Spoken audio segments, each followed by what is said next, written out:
Haji Yusuf with Minnesota Wired. Let's Ride with Sacad Guled, CEO of Coherent Transportation. Welcome to Let's Ride. Thank you. How are you doing today? I'm doing well. How are you? I am excellent, man. Can't wait to talk to you.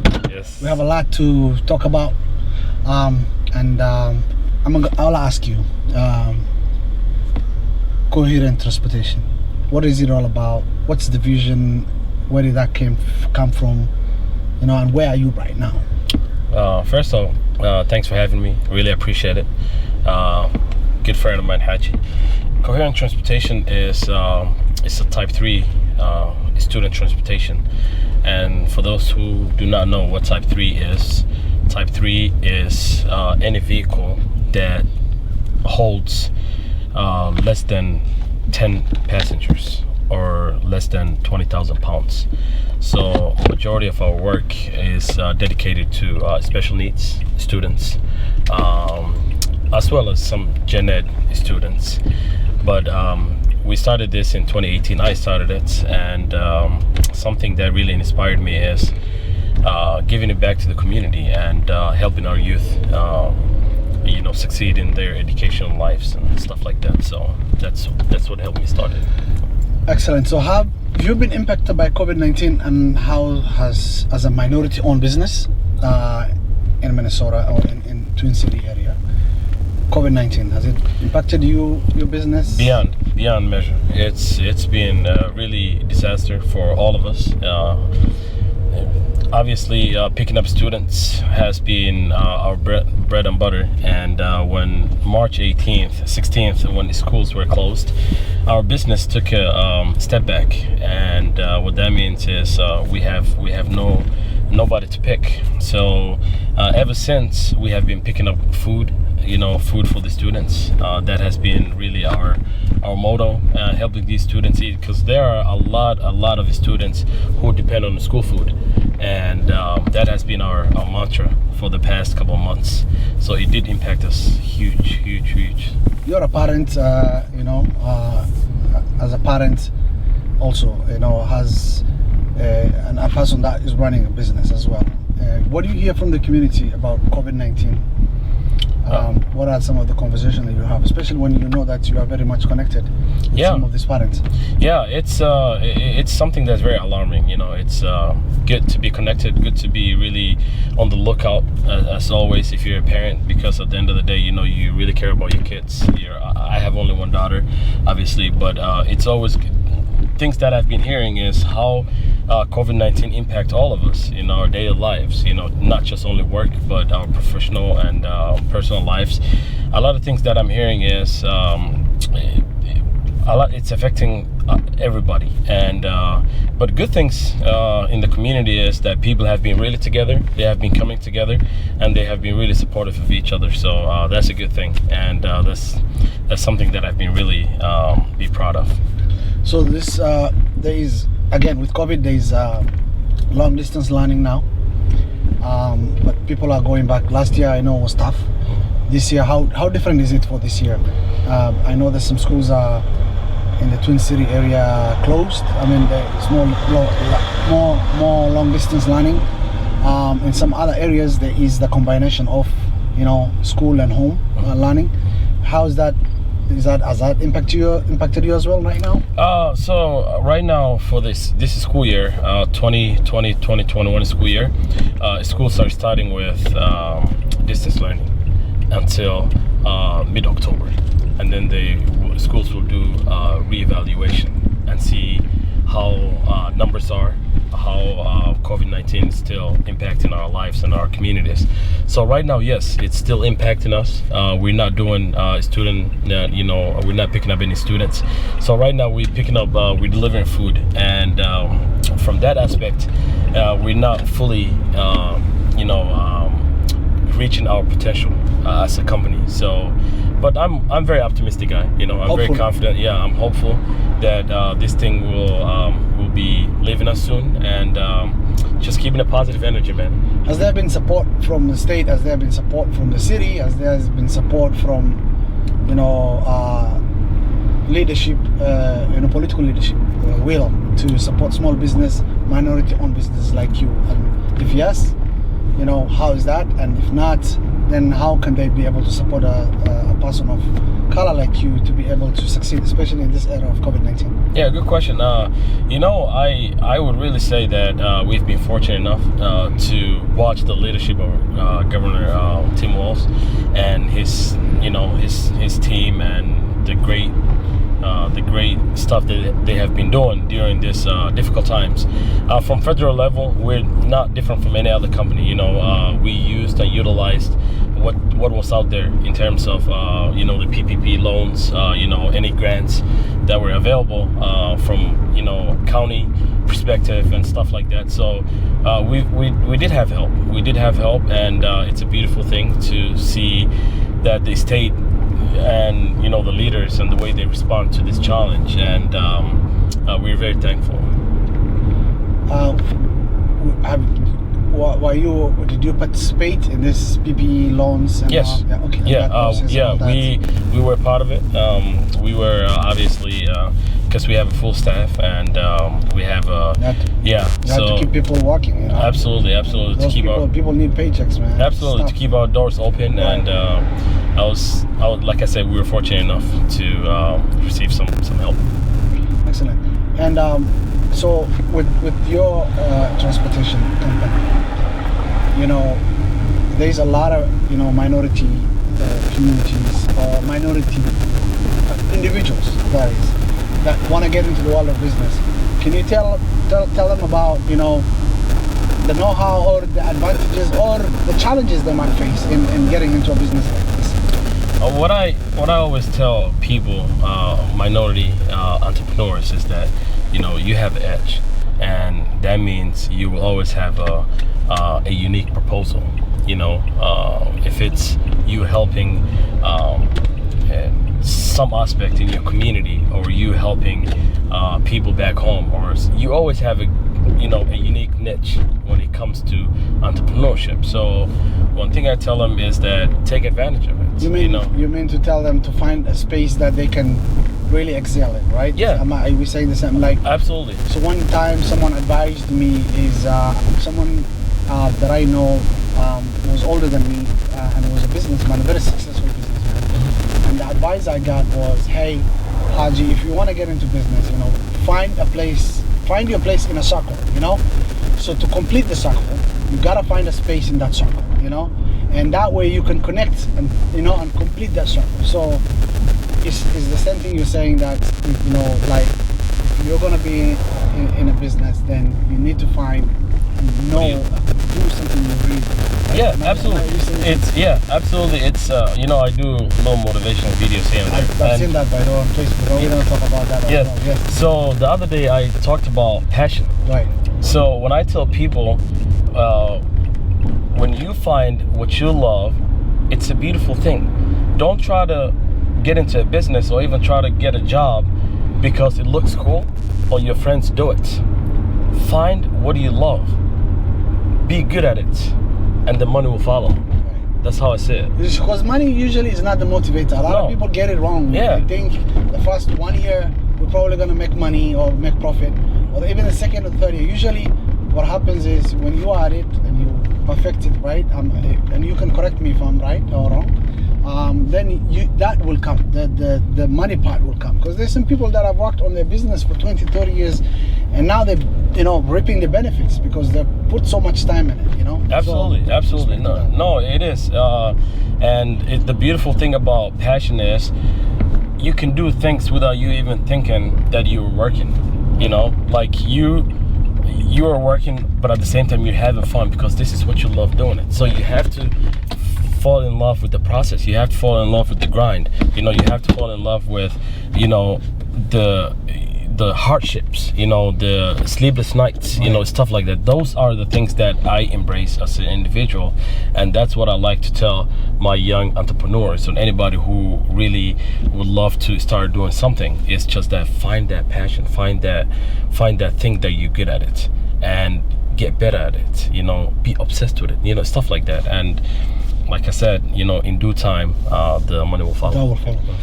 So we were really, challenges. There's a lot of people like you and I, right?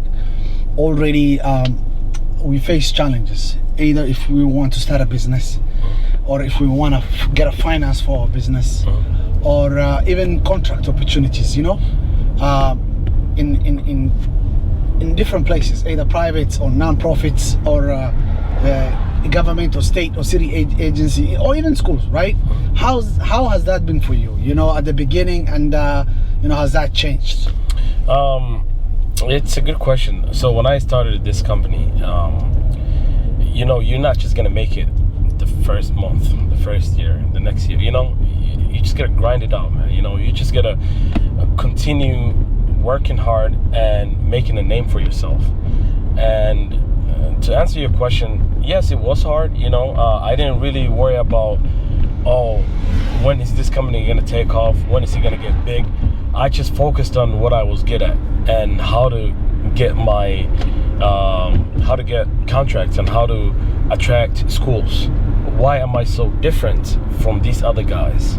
You know, so I really focused on my unique selling point, which was, you know, trustworthy. You know, but you did face challenges where, you know, if it was somebody about your age that wasn't Black or African American, yes, it's easier for that person to have access to some of these opportunities, yes, as compared to somebody that looks like you and I. Yeah, right? Especially a refugee and with an accent. Yes, you know, absolutely. No, I'm saying that because I started, you know, I started a business in St. Cloud, and I used to live in St. Cloud. Yes, I'm aware. Multilingual, you know, and I've faced a lot of challenges, you know, and people that were about my age then, you know, that already started business about the same time, but they were white, were able to, you know, really excel. And that, it's not that they did something different than I did, but just the opportunity that presented themselves when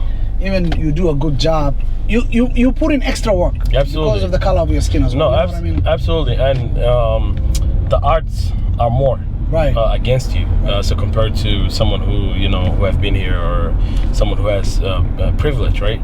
So that's why I said, you know, you have to work 10 or 20 times harder, you know, because even if you're talented, you might not know where most of your opportunities are, you know, because you gotta, how many grants do you know that you just find out, oh, I didn't know there were such grants were available, you know, or this opportunity existed, because you never had, you know, an access to it, and you never or somebody, you know, that looks never like told you or similar like you, or was in that position, has never told you. Absolutely, absolutely. So, you know, it's very rough, it's very tough, especially like you said, when you're a minority, when you're you know, colored person, to find out everything that's out there. So there was a lot of challenges for me, you know, and trust me, you know, it wasn't easy. Right now we work with multiple schools, obviously, and getting out there was not easy. It was not easy. I had to really show the schools why I was really different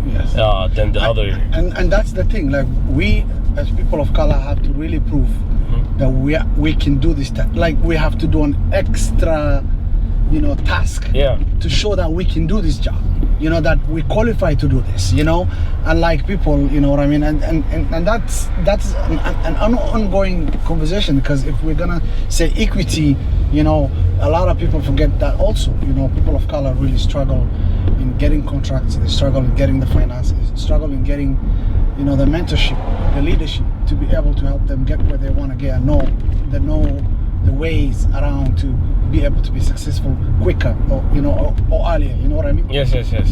No, it is true, because like you said, nothing comes easy is worth it, right? At the end of the day, when you feel that blood tearing and everything, it's a beautiful thing, you know, when you relish that moment when you know that you put in so much work. Absolutely, you know, because you know how hard it was, you know how hard you worked, and at the end of the day, you can enjoy the fruit of your labor, you know. But I've always believed that if you really want to succeed, you have to really be uncomfortable. You have to fail. You have to face challenges. You know, you can't just take you know, the easy way out, shortcuts, and then talking about, you know, I'm successful. No, you know, you gotta face adversities, you know. And as a businessman, if you don't, then I don't know, you know, unless okay, so now we already have the strike against us because of, again,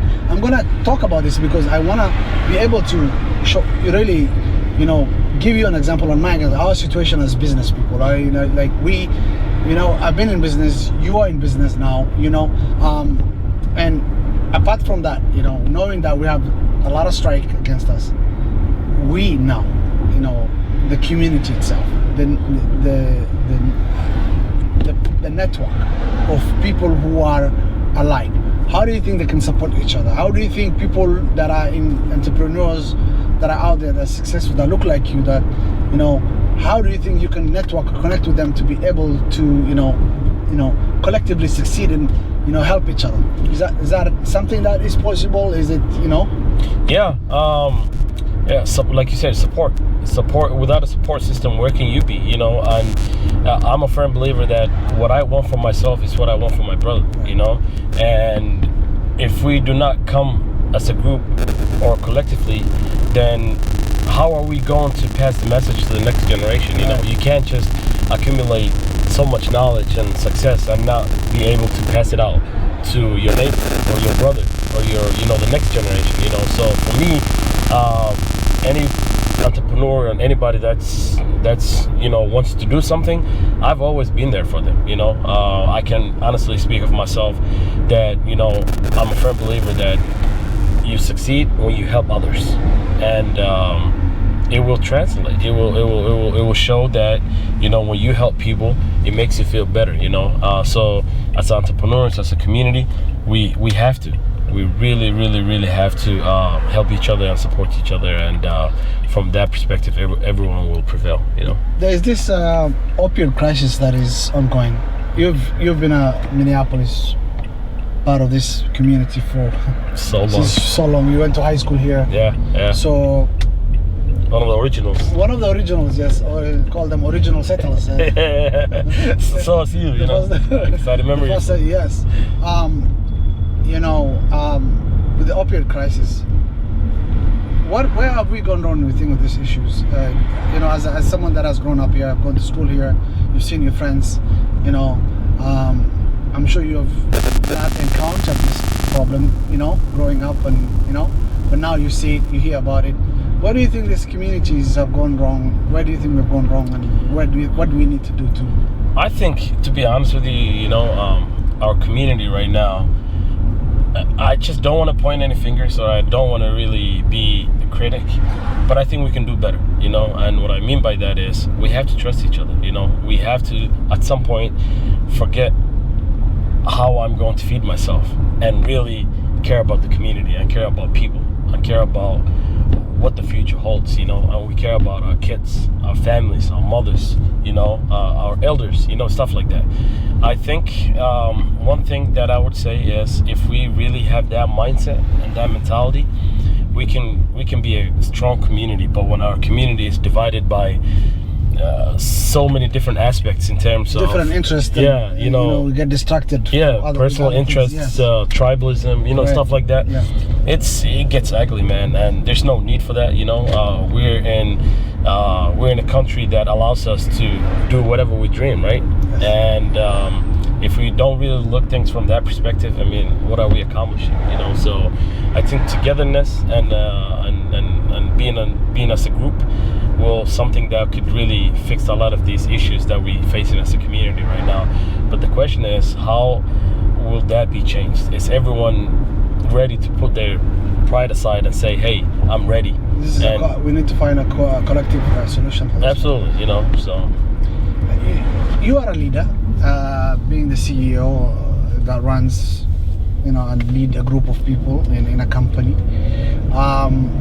I am a leader, you know, in my position right now, in educating and, you know, bringing some, you know, having a conversation with you, you know. What is our role in our community to help fight this opioid crisis, you think? What's your role and what's my role? My role is to educate.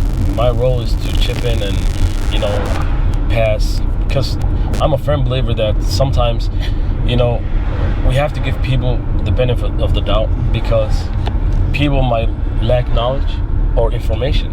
And if we do our part and educate these people, then you left a footprint in the community, right? It's true, because you get the opportunity to do that because you are always with parents and kids, because you are in this transportation business. Yeah. You're taking kids from back and forth. Yeah. And you have that opportunity to talk to your employees, training, and that's a very good point. I just want to add that. That's a very good point. No, absolutely. Thank you. I think it's a very good point, because you have to use your platform. Like, for example, right now you're a businessman, you're a community outreach person. You've always put your people first from the day that I met you, right? So if you have that type of mindset and mentality, like you're using, like right now what we're doing, it's a platform that you're using to help our people and get information, or get to know each other and stuff like that. So it's a beautiful thing, man, to go out there and let your voice be heard. Well, it's a very good answer that you gave when you said that you play a role, because we all play a role. We shouldn't leave it to just one group.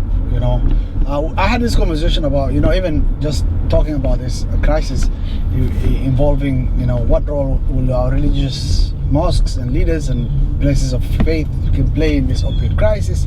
What can elected leaders, what role can they take in fighting this crisis? I've spoken to Muhammad Noor, I've talked to Rep Hodan Hassan, and more people who will be having this conversation as well, and that's the thing. And what do you see for Coherent? What is your long-term goal, vision for this company? And nothing but good things. Nothing but good things. I believe we came a long way. Not the easy way. Yeah, exactly. The hard way. Yeah, absolutely. Yeah, it absolutely. takes a lot of guts and like you said, absolutely, sweats and blood to get where you got. Yeah, absolutely. So we have nothing but great things in plan for Coherent Transportation. Right now we are a 34 employee company. It started with 1 or 2, if I'm not mistaken. So our 5-year plan includes a lot of great things, transitioning to full bus company, in the next year or so, and helping our kids succeed in their educational lives and what we can help them with. So I have a great stuff coming up for Coherent Transportation, and thanks for being part of it. Just because you don't work there doesn't mean that you're not part of it, but you have been, always talking to me, trying to be supportive, and helping each other and stuff like that. So I really appreciate you, man. Thank you, man.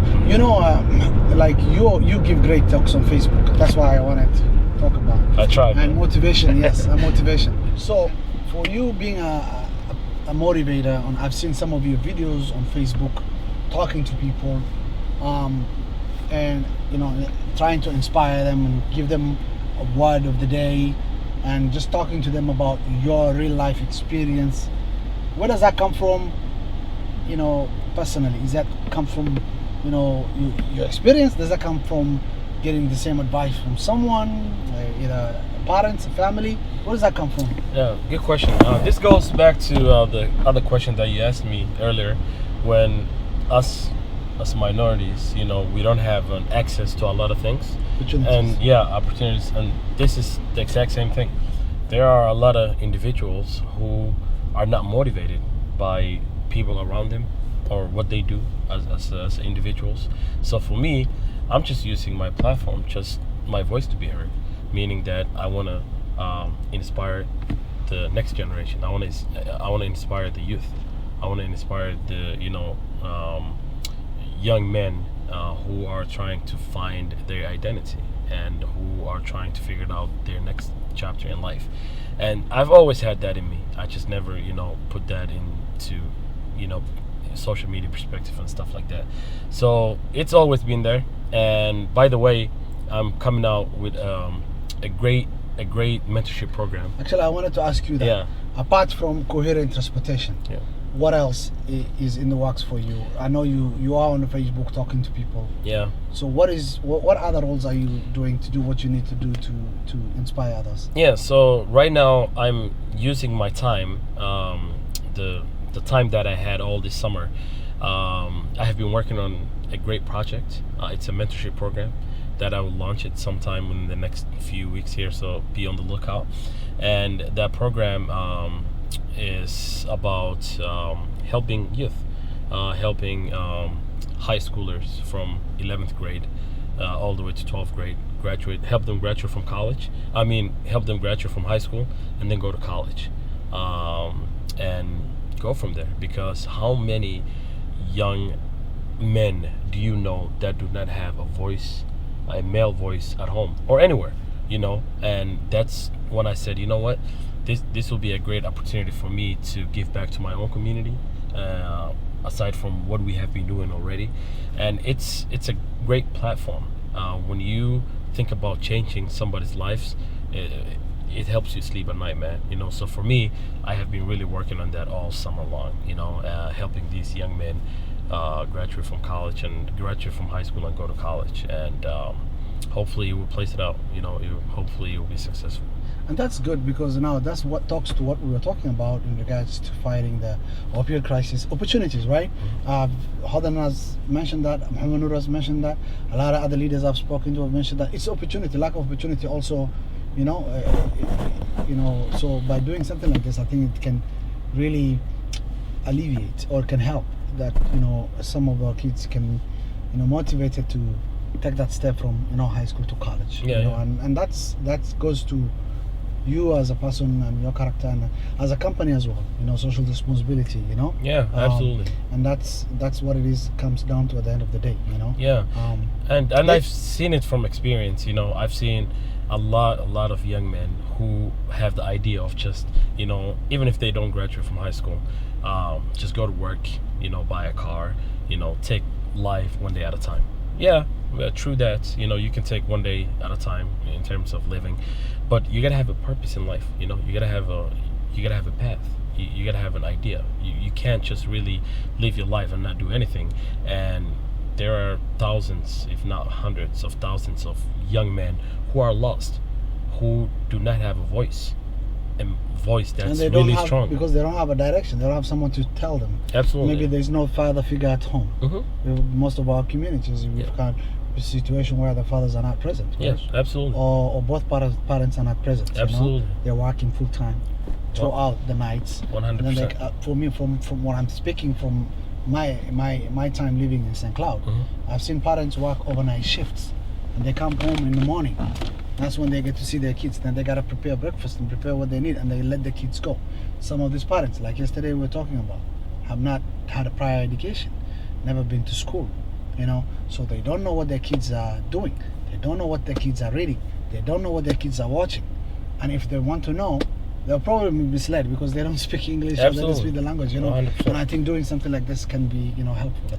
I believe so, and I really see a bright future for for our organization, and it's going to change a lot of lives. And like you said, with someone who has been in the community for so long and who helped lives, it's one of those, when parents don't have the luxury of parenting their own kids, then things got lost in the mix. When, like you said, a single parent mother who raised 4 boys, for example, it's so challenging. Does she really parent them? Does she really cook? Does she go to work? She plays a lot of roles, so many different roles. For stuff like this that we're doing and trying to accomplish, I think it's a great cause, and help those young men, find I think our youth also, like we said, some of this crisis we're in, that can be helped with the people like you stepping up and doing what you're doing right now, and playing this role of a leader figure, an older brother figure, a mentor, like what you just started now, and moving in that direction. I think that's something that is amazing. Yeah, absolutely, because this stuff like this doesn't happen. I'm sure you had some kind of mentorship who told you, hey Haji, this is the platform on how to become a man, like go to school, be successful, get a family, like the great persons you are, I need to say that, I grew up in a world where everybody raised everybody. I grew up in a place, not here in Africa, where everybody knew who I was. The teachers knew who I was. anybody in our neighborhood knew who I was. So if I did something crazy, it'll get to my father. It was, that report will come. By evening, around 5 p.m., my father has everything that I did the whole Your day. presence was felt. Right, and I was a young guy that was really used to move a lot. I mean, I had so much, growing up at that certain age, Absolutely. So my dad knew exactly, when we get home, exactly. And also I grew up in a place, again, where we were kept busy, throughout. That we never had an opportunity even to spend time on other, things. It was more like school and religious studies. So there was no time in between. No time wasting. You know what I mean? Exactly. So the morning you wake up, you go to school. In the evening you come, you get ready. By 8 p.m., 9 p.m., you still have more religious studies, and then you go to bed. So occasionally, and then we used to sneak out, but we were in a different world. I'm sure you all, you came here young as well, and and here is different, and but think about if you didn't have that privilege, if you didn't have a great father who really didn't monitor what you did as a kid, who would have known what your life turned out to be today? You might not be the man that you are today if you didn't shadow your dad or your father. So that's why I'm always grateful to say that our fathers, have really taken an extra step to sometimes forget about themselves and put everything that they have on us and help us succeed. And unfortunately, that's not the case for a lot of young men in this country. And that's when we step in. And you don't necessarily have to, have to go on TV or on Facebook or LinkedIn and stuff like that. If you can monitor, man, and help change lives, and I'll tell this to everybody that have the opportunity and the privilege to use their platform to help others, please do so. This doesn't have to be 501c. Even just talking to a kid somewhere. Yeah. You see a kid at a bus stop, or you see a kid. Yeah. And you ask him, hey, what's up? What's going on? Yeah, How are absolutely. you doing? Absolutely. Let your presence be felt, man. Tell him, hey, how are you doing? Is there anything I can help you with? How are you doing? Are you going to college? Are you in high school? Stuff like that. Man, it's a beautiful thing, man. I've been with this school system these past couple of years. It even helped me as a person to reflect on the things that I